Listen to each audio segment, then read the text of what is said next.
प्यारे बच्चों, आपका दिन मंगलमय हो। अगर आप नए हैं तो इस चैनल को सब्सक्राइब कर लें। चैनल का नाम है VVBBC चैनल। हम शुरू करते हैं नमक का दरोगा कहानी का अगला पार्ट। देखते ही लोग चारों तरफ से दौड़े। सभी लोग विस्मित हो गए। विस्मित होता हैरान, इसलिए नहीं कि एलोपीदीन ने क्यों यह कर्म किया, बल्कि इसलिए कि वह कानून के पंजे में कैसे आए। ऐसा मनुष्य जिसके पास असाध्य साधन करने वाला धन और अनन्य वाचालता होता है, बोलने की शक्ति, ज्यादा बोलने की, अधिक बोलने की शक्ति होता है वाचालता। वाचालता क्या होता है? अधिक बोलने की शक्ति। वाचालता हो, वह क्यों कानून के पंजे में आए। प्रत्येक मनुष्य उनसे सहानुभूति प्रकट करता था। बड़ी तत्परता से इस आक्रमण को रोकने के निमित्त के लिए वकीलों की एक सेना तैयार की गई। न्याय के मैदान में धर्म और धन में युद्ध ठन गया। वंशीधर चुपचाप खड़े थे। उनके पास सत्य के सिवा न कोई बल था, न स्पष्ट भाषण के अतिरिक्त कोई शस्त्र। गवाह थे किंतु लोभ से डावाडोल था, डगमगाने वाले। यहाँ तक कि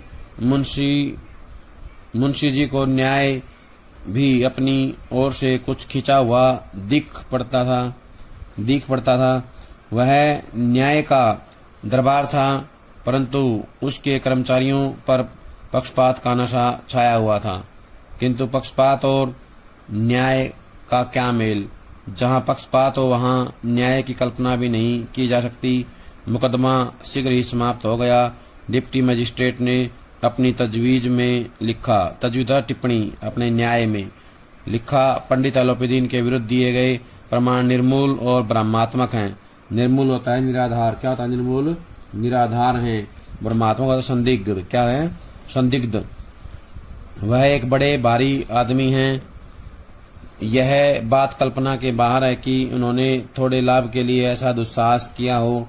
यद्यपि नमक के दरोगा मुंशी वंशीधर का अधिक दोष नहीं है, लेकिन यह बड़े खेद की बात है कि उसकी उदंडता और विचारहीनता के कारण एक भले मानुष को कष्ट झेलना पड़ा। हम प्रसन्न हैं कि वह अपने काम से सजग और सचेत रहता है, किंतु नमक से मुकदमे की बढ़ी हुई नमकलाली ने उसके से विवेक और बुद्धि को भ्रष्ट कर दिया। भविष्य में उसे होशियार रहना चाहिए। वकीलों ने यह फैसला सुना और उछल पड़े। पंडित एलोपीदीन मुस्कुराते हुए बाहर निकले। सौजन बांधवों ने रुपयों की लूट की। उदारता का सागर उमड़ पड़ा। चारों ओर से उनके ऊपर व्यंग्य बाणों की वर्षा होने लगी। चपरासियों ने झुक कर सलाम किए, किंतु इस समय एक एक कटुवाक्य, एक एक संकेत उनकी गर्वाग्नि को प्रज्वलित कर रहा था। प्रज्वलित होता है और ज्यादा भड़का रहा था। अब यहाँ से जुड़े हुए प्रश्न देखेंगे। विस्मित कौन हो गया? सभी लोग। कौन हो गए? सभी लोग जो है विस्मित हो रहे थे। किस लिए हो रहे थे? ये बड़ी बात नहीं थी कि वो जो है कैसे काम करते हैं। बड़ी बात ये थी कानून के पंजे में वो कैसे आए। कानून के पंजे में कैसे आए, ये जो है उनके लिए चिंता का विषय था।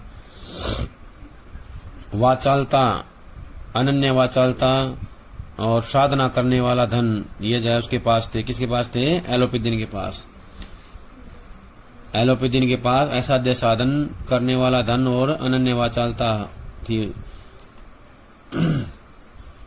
अगला प्रश्न है, किस में युद्ध ठन गया? धर्म और धन में। किस में? धर्म और धन में जो है युद्ध ठन गया। वकीलों की कतार किसके लिए आ गई? एलोपीदीन के लिए। किसके लिए? वकीलों की जो एक सेना थी किसके लिए आई थी? एलोपीदीन के लिए आ गई थी। वंशीधर क्या थे? अकेले थे। वंशीधर क्या थे? अकेले थे। उनके पास केवल सत्य था और कुछ भी नहीं था। मुंशी जी को न्याय भी अपनी ओर खिंचा हुआ क्यों दिखाई देता था? क्योंकि उसे ये अंदाजा हो गया था कि अब एलोपीदीन अपने पैसे के बल पर बाहर आ जाएंगे। पक्ष कौन किसका ले रहा था? अधिकारी। कौन ले रहा था? अधिकारी। और न्याय जो है किसका पक्ष ले रहे थे? ये जो है एलोपीदीन का, एलोपीदीन के पक्ष में था। सारे वकील, सारे अधिकारी एलोपीदीन का पक्ष ले रहे थे। जहां पक्षपात हो जाए वहां पर न्याय की संभावना बहुत कम रह जाती है। मुकदमा जल्दी से समाप्त क्यों कर दिया गया? क्योंकि अधिकारी सब जो है एलोपीदीन के पक्ष में थे। उन्होंने जो है वंशीधर को ही दोषी ठहरा दिया, वंशीधर को ही गलत ठहराया और पंडित एलोपीदीन को बरी कर दिया, आजाद कर दिया। वकील खुश क्यों हो गए? जब उन्होंने फैसला सुना कि पंडित एलोपीदीन को रिहा कर दिया गया है तो वो उछल पड़े, खुश हो गए। मुस्कुराते हुए बाहर कौन निकला? पंडित एलोपीदीन। कौन निकला? पंडित एलोपीदीन। रुपयों की लूट किसने की? सौजन बांधवों ने। सौजन बांधवों ने जो है रुपयों की लूट की। उदारता का सागर उमड़ पड़ा, उसकी लहरों ने अदालत की नींव तक हिला दी। उदारता तो दयालुता। किसका सागर उमड़ पड़ा? दयालुता का। किसकी नींव हिल गई? अदालत की। किसकी नींव हिल गई? अदालत की नींव हिल गई। किसने झुककर सलाम किए? चपरासियों ने। किसने किए? चपरासियों ने झुककर के सलाम किए। कदाचित इस मुकदमे में सफल होकर वह इस तरह अकड़ते हुए न चलते। आज उन्हें संसार का एक खेदजनक विचित्र अनुभव हुआ। न्याय और विद्वता, लंबी चौड़ी उपाधियां, बड़ी बड़ी दाढ़ियां और ढीले चोगे एक भी सच्चे आदर के पात्र नहीं हैं। वंशीधर ने धन से बैर मोल लिया था, उसका मूल्य चुकाना अनिवार्य था। अनिवार्य होता है जरूरी। कठिनता से 1 सप्ताह बीता होगा कि मुअत्तली का परवाना आ पहुंचा। मुअत्तली होता है नौकरी से बर्खास्त करने का, नौकरी से निकालने का जो आदेश है वह आ पहुंचा। कार्यपरायणता का दंड मिला। कार्यपरायणता होता है अपना काम ईमानदारी से करने का, अपनी ड्यूटी करने का, ईमानदारी से काम करने का दंड मिला। बेचारे भगन हृदय शोक और खेद से व्यथित मान्यता पीड़ित घर को पहुंचे। बूढ़े मुंशी जी तो पहले ही से कुड़बुड़ा रहे थे कि चलते चलते इस लड़के को समझाया था, लेकिन इसने एक ने सुनी। सब मनमानी करता है।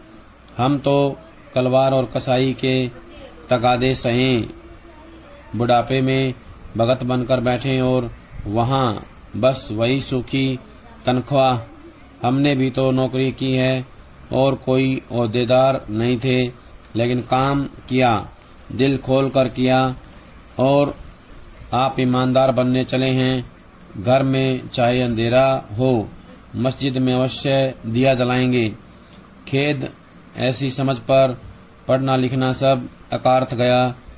इसके थोड़े ही दिनों बाद जब मुंशी वंशीधर इस दुरावस्था यानी बुरी हालात में घर पहुंचे और बूढ़े पिताजी ने समाचार सुना तो सिर पीट लिया। बोले, जी चाहता है कि तुम्हारा और अपना सिर फोड़ लूं। बहुत देर तक पछता कर हाथ मलते रहे। क्रोध में कुछ कठोर बातें भी कहीं, और यदि वंशीधर वहां से टल न जाते तो अवश्य ही वह क्रोध विकट रूप धारण करता। वृद्धा माता को भी दुख हुआ। जगन्नाथ और रामेश्वर यात्रा की कामनाएं मिट्टी में मिल गई। पत्नी ने तो कई दिनों तक सीधे मुंह से बात भी नहीं की। इसी प्रकार 1 सप्ताह बीत गया। संध्या का समय था। बूढ़े मुंशी जी बैठे राम नाम की माला जप रहे थे। इसी समय उनके द्वार पर एक सजा हुआ रथ आकर रुका। हरे और गुलाबी पर्दे, पछिए, बैलों की जोड़ी, उनकी गर्दनों में नीले धागे, सींगे पीतल से जड़ी हुई। कई नौकर लाठियां कंधों पर रखे साथ थे। मुंशी जी अगवानी को दौड़े। देखा तो पंडित एलोपीदीन हैं। झुक कर दंडवत की। अब यहां से जुड़े हुए प्रश्न देखें। वंशीधर ने किससे बैर मोल लिया था? धन से। किसे लिया था? वंशीधर ने धन से बैर मोल ले लिया था। उसको किसका मूल्य चुकाना था? बैर मोल लेने का। धन से बैर मोल लेने का जो है मूल्य चुकाना अनिवार्य था, क्योंकि उसे कीमत चुकानी थी। वंशीधर को किसका और दंड मिला था? कार्यपरायणता। किसका मिला था? कार्यपरायणता का दंड मिला था। मुअत्तली का आदेश या परवाना किसके लिए आया? वंशीधर के लिए। किसके लिए आया? वंशीधर के लिए जो है मुअत्तली का परवाना आया था। अगला है, कौन कुड़बुड़ा रहे थे? मुंशी जी। कौन कुड़बुड़ा रहे थे? बूढ़े मुंशी जी जो है कुड़बुड़ा रहे थे। बूढ़े मुंशी जी क्यों दुखी थे? क्योंकि उनकी बातें वंशीधर ने नहीं मानी थी। उनकी बातें वंशीधर ने नहीं मानी थी। मुंशी जी क्या चाहते थे? उनका बेटा जो है ईमानदारी की बजाय रिश्वत लेकर भी काम करना पड़े तो कर दे, इसलिए जो है वो ज्यादा दुखी थे। मुंशी वंशीधर के परिवार के सभी लोग उससे नाराज थे, क्योंकि उसने जो है अलोपीदीन को जो है हथकड़ी लगवा दी थी, इसलिए वो जो है ज्यादा उससे परेशान थे, दुखी थे। किस हद तक परेशान थे? या तो वो उसका सिर फोड़ देते या अपना सिर फोड़ देते। उसका सिर फोड़ देते या अपना सिर फोड़ देते। इस हद तक जो है वो दुखी हो गए थे। किसने सीधे मुंह बात नहीं की? पत्नी ने। वंशीधर की पत्नी ने जो है सीधे मुंह बात नहीं की। जगन्नाथ और रामेश्वर की यात्रा कौन करना चाहता था? वंशीधर की माताजी। कौन? वंशीधर की माताजी जो है करना चाहती थी। संध्या के समय कौन आया? एलोपीदीन। कौन आया? पंडित एलोपीदीन। कैसे आया? सजे हुए रथ में बैठकर। कैसे आया? सजे हुए रथ में बैठकर। उसकी अगवानी किसने की? मुंशी जी ने। मुंशी जी ने जो है अगवानी की। किसकी अगवानी की? पंडित एलोपीदीन की। किसकी की? पंडित एलोपीदीन की। ये जो रथ की विशेषताएं हैं इनको भी ध्यान रखना है। पर्दे कैसे थे? हरे और गुलाबी। बैल कैसे थे? पछिए बैल। कैसी जोड़ी थी? पछिए बैलों की जोड़ी थी। झुककर दंडवत की और लल्लो चप्पो की बातें करने लगे। हमारा भाग्य उदय हुआ जो आपके चरण इस द्वार पर आए। आप हमारे पूज्य देवता हैं। आपको कौन सा मुंह दिखावें? मुंह में तो कालिख लगी हुई है, किंतु क्या करें, लड़का भागा कपूत है, नहीं तो आपसे क्यों मुंह छिपाना पड़ता। ईश्वर निसंतान चाहे रखे, पर ऐसी संतान न दे। एलोपीदीन ने कहा, नहीं भाई साहब, ऐसा न कहिए। मुंशी ने चकित होकर कहा, ऐसी संतान को और क्या कहूँ। एलोपीदीन ने वात्सल्यपूर्ण स्वर में कहा, कुल तिलक और पुरुषों की कीर्ति उज्जवल करने वाले संसार में ऐसे कितने धर्मपरायण मनुष्य हैं जो धर्म पर अपना सब कुछ अर्पण कर सकें। अर्पण होता समर्पित। पंडित एलोपीदीन ने वंशीधर से कहा, दरोगा जी, इसे खुशामद न समझिए। खुशामद करने के लिए मुझे इतना कष्ट उठाने की जरूरत न थी। उस रात को आपने अपने अधिकार बल से मुझे अपनी हिरासत में लिया था, किंतु आज मैं स्वेच्छा से आपकी हिरासत में हूँ। मैंने हजारों रईस और अमीर देखे, हजारों उच्च पदाधिकारियों से काम पड़ा, किंतु मुझे परास्त किया तो आपने। मैंने सबको अपना और अपने धन का गुलाम बनाकर छोड़ दिया। मुझे आज्ञा दीजिए कि आपसे कुछ विनय करूं।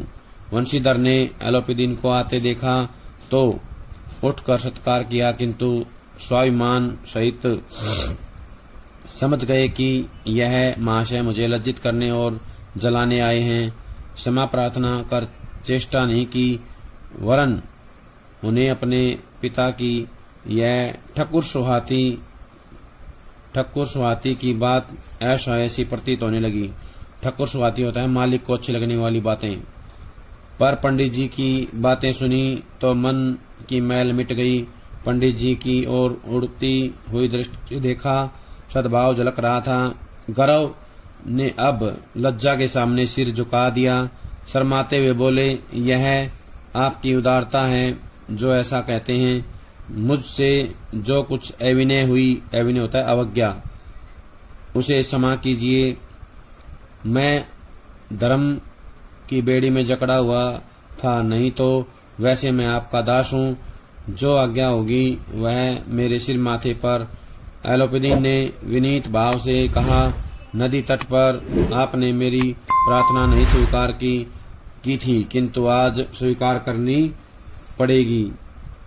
यहाँ से जुड़े हुए प्रश्न देखें। पंडित एलोपीदीन कहाँ गए थे? तो बताना वंशीधर के घर। कहाँ गए थे? वंशीधर के घर गए थे। वहां पर क्या हुआ?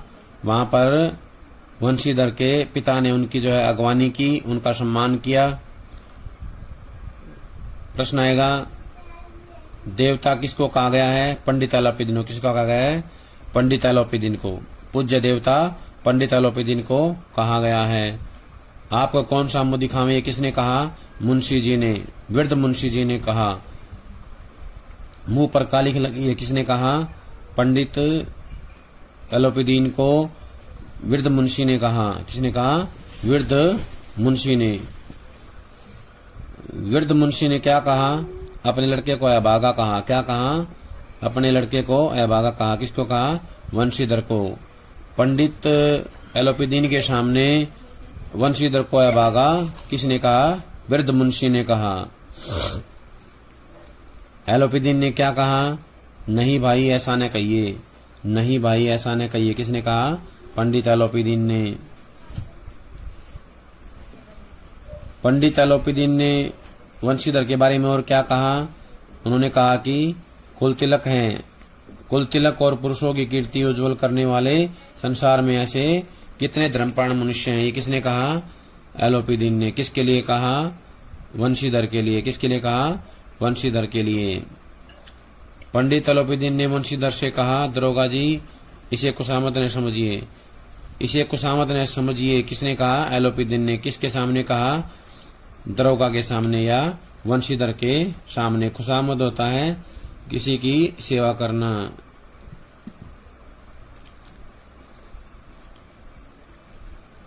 अगला प्रश्न है, वंशीधर ने एलोपीदीन को आते देखा तो क्या किया? उठकर सत्कार किया। क्या किया? उठकर सत्कार किया। अगला प्रश्न है, पंडित एलोपीदीन को आते देखकर क्या समझा वंशीधर ने? कि ये महाशय लज्जित करने और जलाने आए हैं। क्या समझा? ये महाशय लज्जित करने और जलाने आए हैं। अगला प्रश्न है, सद्भाव कहाँ झलक रहा था? पंडित जी की आंखों में। कहाँ झलक रहा था? पंडित एलोपीदीन की आंखों में सद्भाव झलक रहा था। क्या झलक रहा था? पंडित एलोपीदीन की आंखों में सद्भाव झलक रहा था। गौरव ने अब लज्जा के सामने सिर झुका दिया। किसने झुका दिया? गौरव ने। लज्जा के सामने किसने सिर झुका दिया? गौरव ने झुका दिया। अगला है, क्षमा किसने मांगी? क्षमा जो है अविनय के लिए मांगी। किसने मांगी? यहाँ पर आएगा कि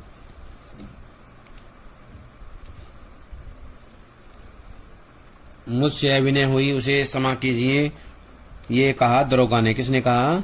दरोगा ने कहा था। किसके सामने? एलोपीदीन के सामने। किसके सामने कहा था? एलोपीदीन के सामने कहा था। मैं धर्म की बेड़ी में जकड़ा हुआ था, ये किसने कहा? दरोगा ने। किसने कहा? दरोगा ने कहा था। किसको कहा था? एलोपीदीन को। एलोपीदीन के सामने कहा था। एलोपीदीन ने विनीत भाव से कहा, नदी तट पर आपने मेरी प्रार्थना नहीं स्वीकार की थी, किंतु आज स्वीकार करें। तो ये बात किसने कही? एलोपीदीन ने। किससे कही? दरोगा से। किससे कही? दरोगा से कही थी कि वो उनकी प्रार्थना को स्वीकार कर लें। वंशीधर बोले, मैं किस योग्य हूँ, किंतु जो कुछ सेवा मुझसे हो सकती है उसमें त्रुटि न होगी। एलोपीदीन ने एक स्टाम्प लगा हुआ पत्र निकाला और उसे वंशीधर के सामने रखकर बोले, इस पद को स्वीकार कीजिए और अपने हस्ताक्षर कर दीजिए। मैं ब्राह्मण हूँ। जब तक यह सवाल पूरा न कीजिएगा द्वार से न हटूंगा। मुंशी वंशीधर ने उस कागज को पढ़ा तो कृतज्ञता से आंखों में आंसू भर आए।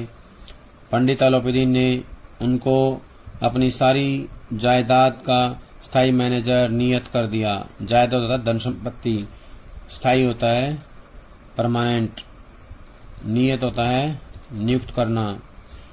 6,000 वार्षिक वेतन के अतिरिक्त रोजाना खर्च अलग, सवारी के लिए घोड़े, रहने को बंगला, नौकर चाकर मुफ्त।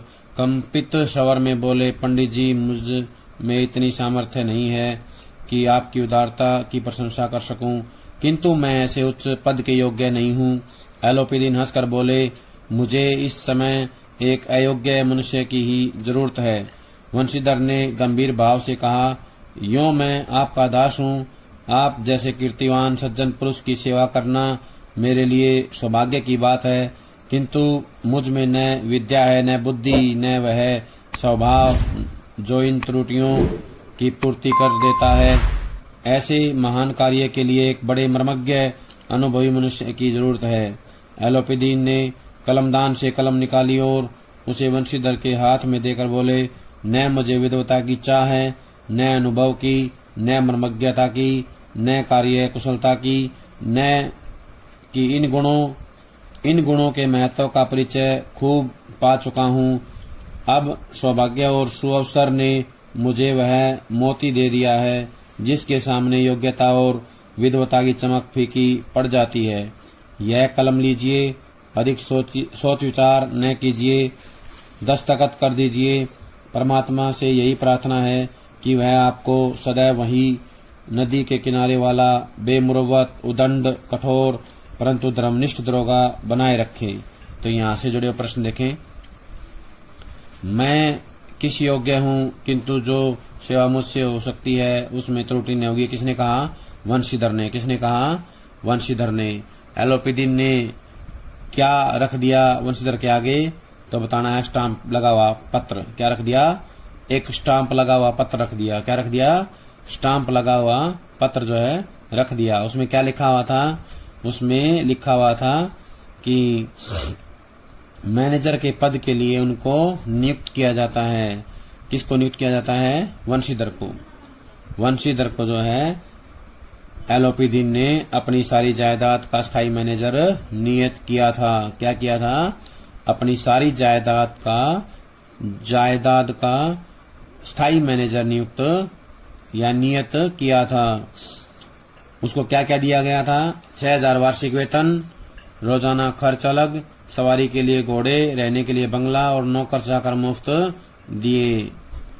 सारी सुविधाएं उनको दी गई थी। 6,000 रुपए उनकी 6,000 वार्षिक वेतन के अतिरिक्त ये दिया गया था।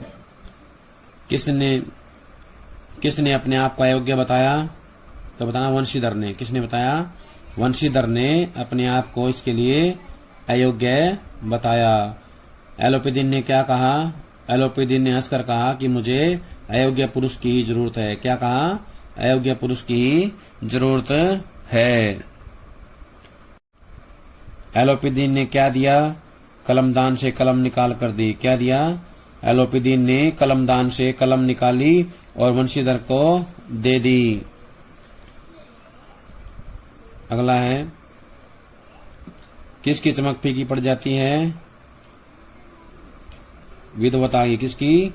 योग्यता और विद्वता की। किसकी? योग्यता और विद्वता की चमक फीकी पड़ जाती है। योग्यता और विद्वता की चमक फीकी पड़ जाती है। सौभाग्य ने क्या दिया? अब सौभाग्य और सुअवसर ने मोती दे दिया है। क्या दे दिया है? सौभाग्य और सुअवसर ने मोती दे दिया है। कौन सा मोती? वंशीधर रूपी। वंशीधर रूपी मोती जो है एलोपीदीन को सौभाग्य और सुअवसर ने दे दिया है।